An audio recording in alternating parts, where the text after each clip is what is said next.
5 more Crates Motel snacks to help you mix and master better and faster.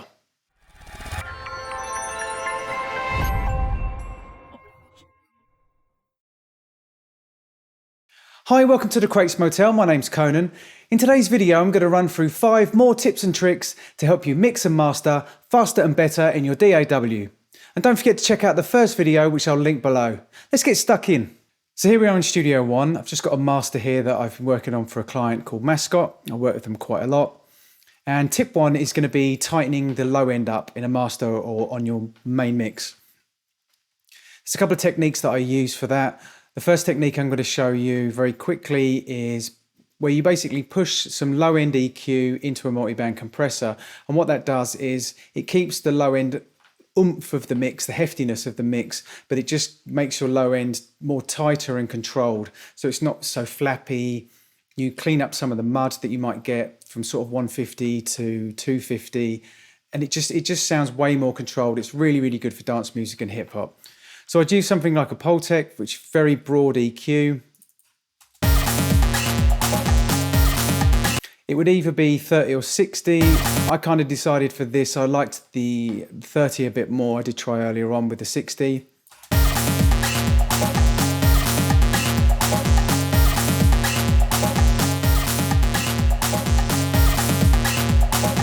I'll just try the 60.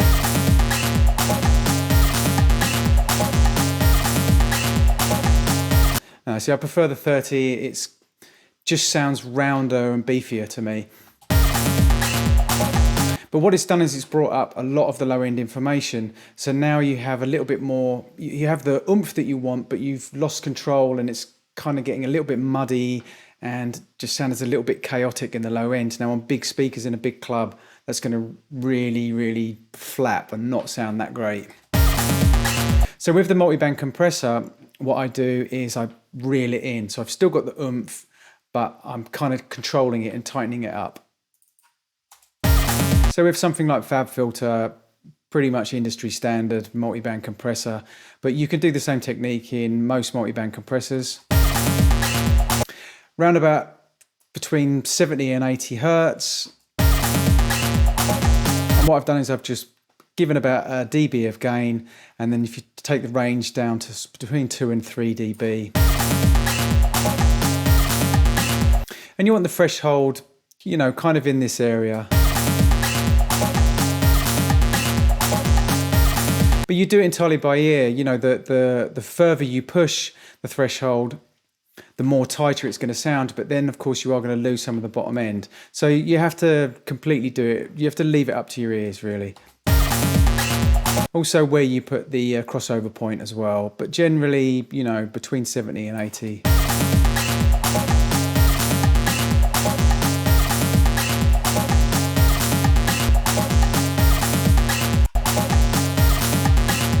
So that immediately sounds way more tighter. It's still got the oomph, but it just sounds controlled. Now another technique I use to tighten up the low end is using something like the FabFilter Pro Q3, using a dynamic EQ basically. And I would have a high pass filter, depending on the source material, probably around about 20, 25.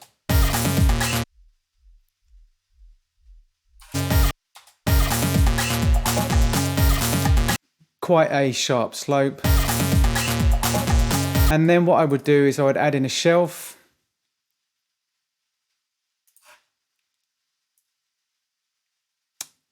Probably around about 60, source dependent obviously. Push about a dB, and then I would make that dynamic, and I'd probably push the range up just a little bit further.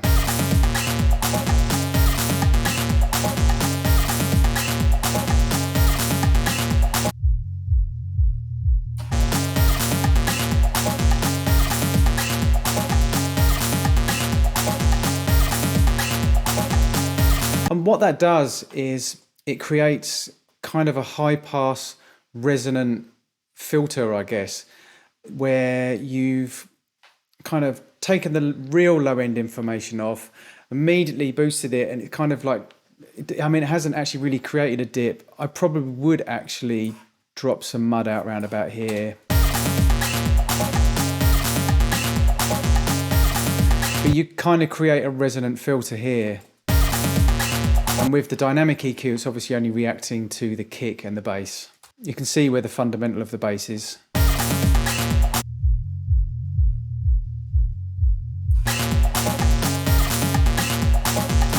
But by using the high pass filter and the dynamic, it just all combines to just really tighten the bass up.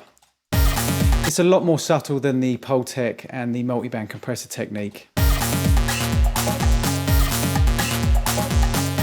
And it's a technique that I'm probably more likely to use on slightly slower tempo music, maybe hip hop with 808s, that kind of thing.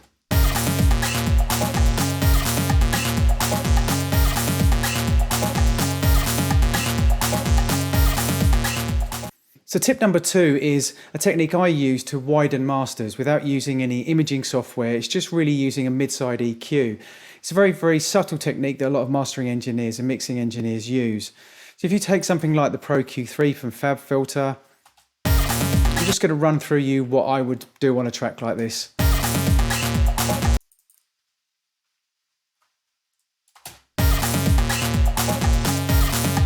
So I'll have a high pass filter kind of taking care of anything below about 20 Hertz. That's fairly standard.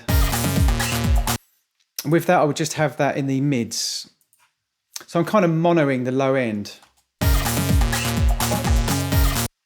And the way I would mono the low end is I would put another high pass filter in and just get rid of the side information.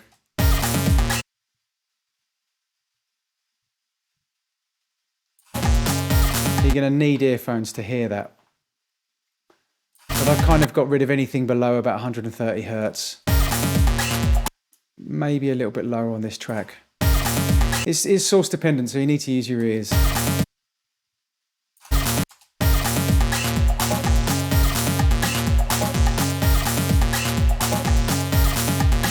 And then what I would do is I would add a shelf in the high end.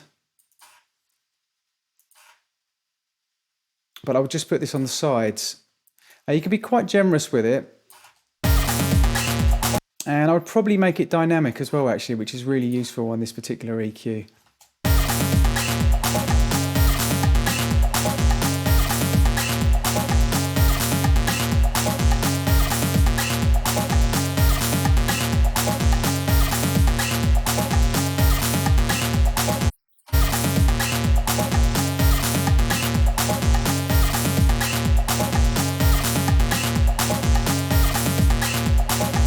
So if you're listening on earphones, you'll hear very subtly that what's happened is all the side information, which in house music and hip hop, well, in fact, a lot of music nowadays, a lot of mix engineers kind of add a lot of side information on the hi-hats and the high end, that kind of thing, some of the synths. Even some of the bass now is spread further and wide. But the way that you can widen it even more in a master is by using this technique, and it pushes the high end of the side information kind of up in the mix. So it kind of feels like it's kind of going out like that. So your mix is, you've kind of monoed the low end, so your mixes are narrower down here if you had an image of it. And then as it's getting into the mid-range, it's kind of opening up. And then with this technique, you really open up the top end in the sides. And obviously this will also push your reverb. So you have to be really, really careful as well, because sometimes you don't want to push your reverbs, which is a lot of the side information. You don't want to push that too far. So again, use your ears.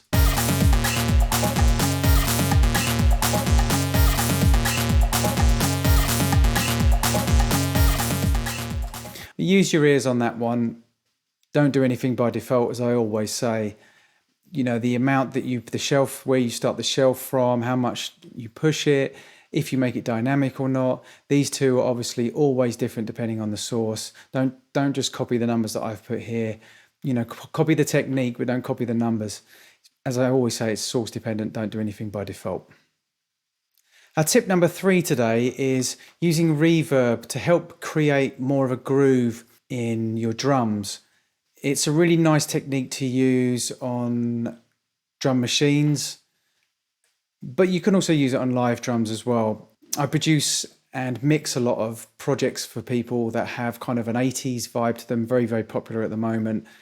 So I use a lot of the snare type reverbs that were very common in the 80s, short gated reverbs, that kind of thing.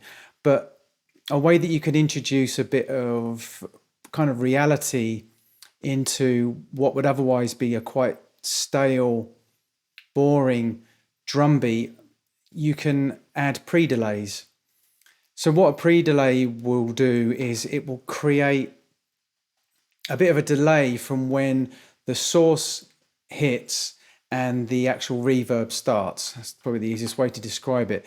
So instead of just reverb straight away, which I'll show you how that sounds in a moment, you almost create a gap, and it almost becomes like a delay or an echo that only hits once, obviously, doesn't continue like an echo would. But what you can do, you can use different times on the pre-delay, and it can almost subconsciously create a groove on the drums. Now, you might not even notice it in the mix a lot of the time. Sometimes you can push it so that it's really, really noticeable. That was something that was done quite a lot on 80s tracks, especially a lot of hip-hop stuff on the drum machines they were using at the time, like the Oberheim DMX and the LM1, that kind of thing. They would have this delay, and it would have this really, really cool kind of groove added to the snare drum and the clap sound. And they used to use it on the kick drums as well.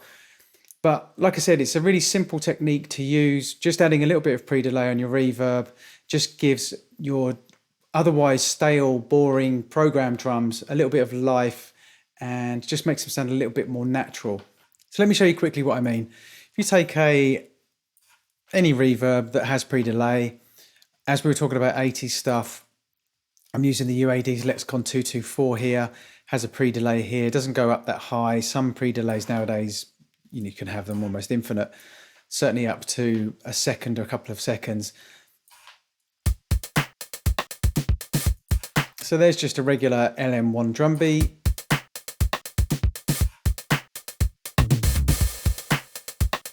I have these sends here, so I'm going to obviously overdo the reverb.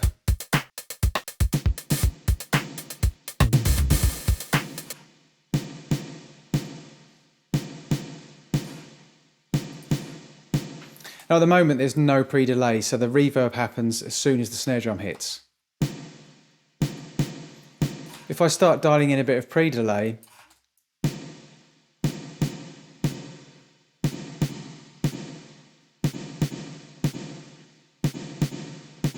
you'll really start noticing it probably from around about 65 onwards. So let's just listen to this in the mix.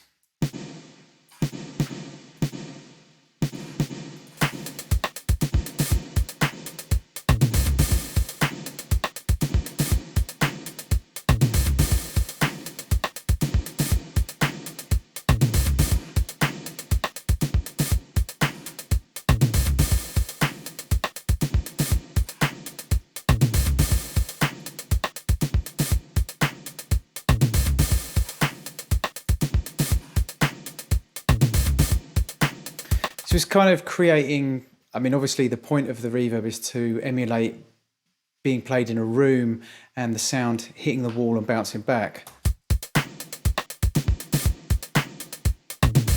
It's a very subtle way, like I said, to introduce a groove into a drum beat. Tip number 4 is going to sound really, really obvious when I say it, but I don't feel enough people use this creatively, and that is the wet and dry knob on a compressor. Now, obviously, it's emulating the parallel compression that we used to do in the old days using an auxiliary channel, and we don't have to do that nowadays because most plugins have wet and dry knobs on them. But a way that you can use it creatively, especially on something like drums, for instance, is you can inject some groove and movement into an otherwise pretty flat sounding drum beat, especially with programmed drums. And you can almost introduce some swing using the wet and dry signal from the compressor and the dry signal from the original drum beat. So let's take something like the 909 drum beat. Standard house drum beat, you've heard it on 1,000 house records. Now I programmed this myself, so I know it's very flat, straight on the grid, no swing. If I take a compressor, like let's say for instance the SSL, quite often used on drum buses, and by really pushing the compression and the ratio, let's take it up to 4.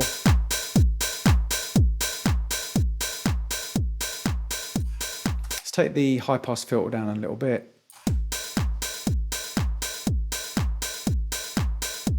Now that's really pumping now, and I'm getting about between 8 and 10 decibels of gain reduction. Now you might want your track to sound like that, but obviously that's over compressed, and unless you want specifically your track to have that real pump to it, that's not going to work. So here's where the wet and dry knob comes in. Like I said, it's pretty obvious. But by really pushing the compressor, so you've got the pumping and then bringing in the dry signal, you know, almost so it's all dry and there's only a little bit of the compressor coming in, you inject a bit of groove, which you can control by using the attack and the release and the ratio on the compressor.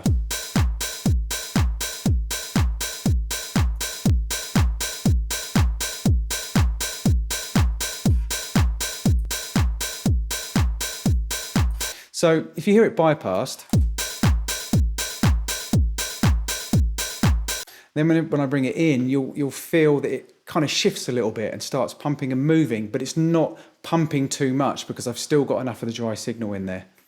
So bypassed, and then in.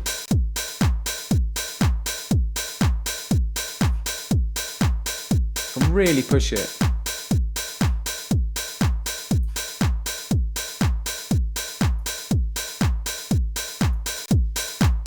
Just take the makeup up a little bit.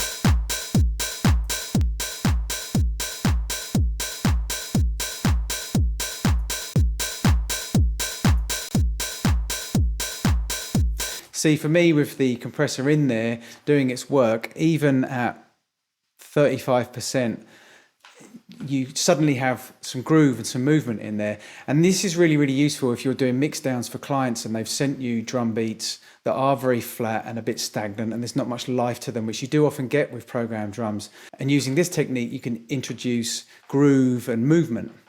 Tip number 5 is another technique relating to introducing groove into drum beats, especially on programmed drums. Now, Melda do so many really amazing plugins, but a plugin that I use almost every single day in mixes, especially on hi-hats and high percussion, tambourines, triangles, that kind of thing, is their Auto Dynamic EQ. And what I use it for is, again, to inject some movement in the hi-hats. Now, not just EQing the hi-hats so that they've got top end to them and sizzle that you want in a hi-hat, but what can happen is that can sometimes sound too tizzy and too much top end in there. But if you make it dynamic and it moves with the hat, it also brings the rest of the drum kit alive. Let me show you what I mean. So if I take a shelf here,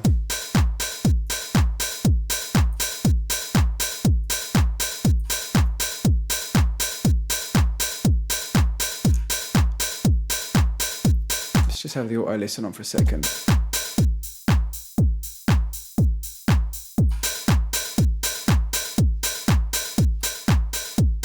Now you can immediately hear that it's injected some movement into the hi-hats. That's without, and then with.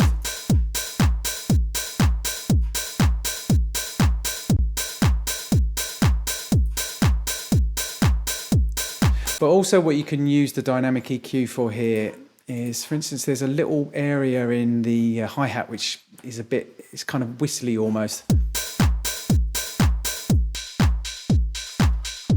So if I make that nice and narrow, oh, you can hear it there, yeah? And then make that dynamic.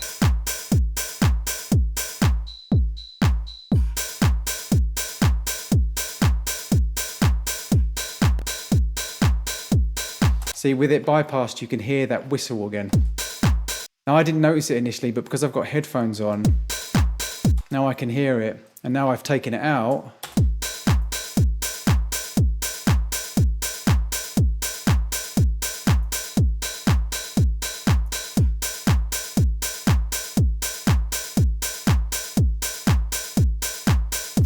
So using dynamic EQ on things like hi-hats, tambourines, that kind of thing, you can introduce a bit of movement into the programmed drums, basically. And again, what's great about the Auto Dynamic EQ for Melda is you can blend wet and dry.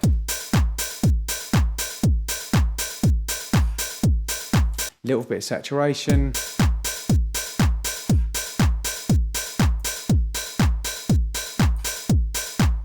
To me, that just sounds cleaner, a bit more dynamic.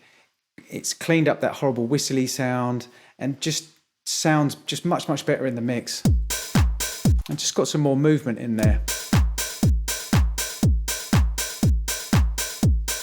What's great about the dynamic EQ in Melder as well is you can adjust the attack and release. To be honest, myself, I generally tend to leave it on auto, especially with something like this, especially percussive sounds. But again, you could actually change the groove by changing the attack and the release. But yeah, that sounds pretty good how it is, I think.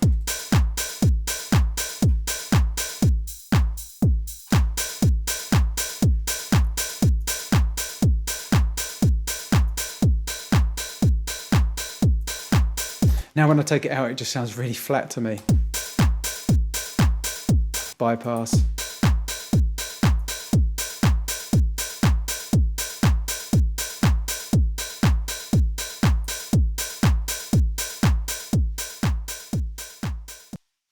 Now I know I said 5 tips, but I just wanted to include this little one on the end.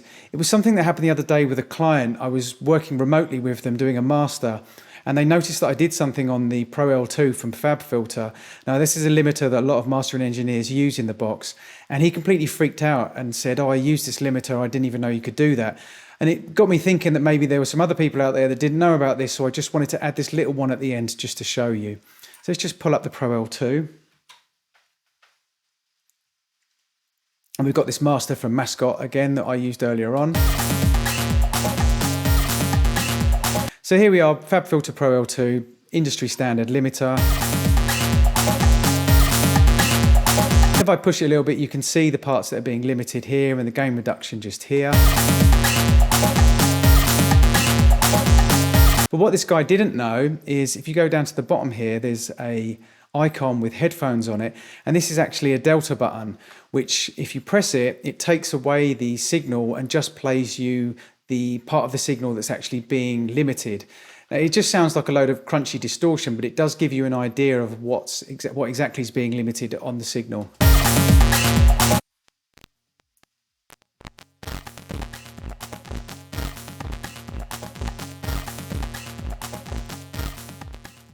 So there you go, very, very simple thing on the Pro L2. It seems that not everyone knows about is this little delta button just here. So there you have it, 5 or rather 6 tips that will hopefully help you master and mix better in the box. Now I just want to do a quick shout out to my brother-in-arms Smudge. He runs a YouTube channel called Mastering in the Box. Now he's been running it for quite some time. He has some great videos on there giving you tips on mixing and mastering. But what he's decided to do through 2022 is start mixing and mastering in the box exclusively on headphones, and he's going to be documenting that journey on YouTube. So check out the link that I've put below for his channel and you can follow his journey in the coming year. So thanks for watching. Please subscribe for more mixing and mastering tutorials and reviews. This is the Crates Motel. My name's Conan. Till next time.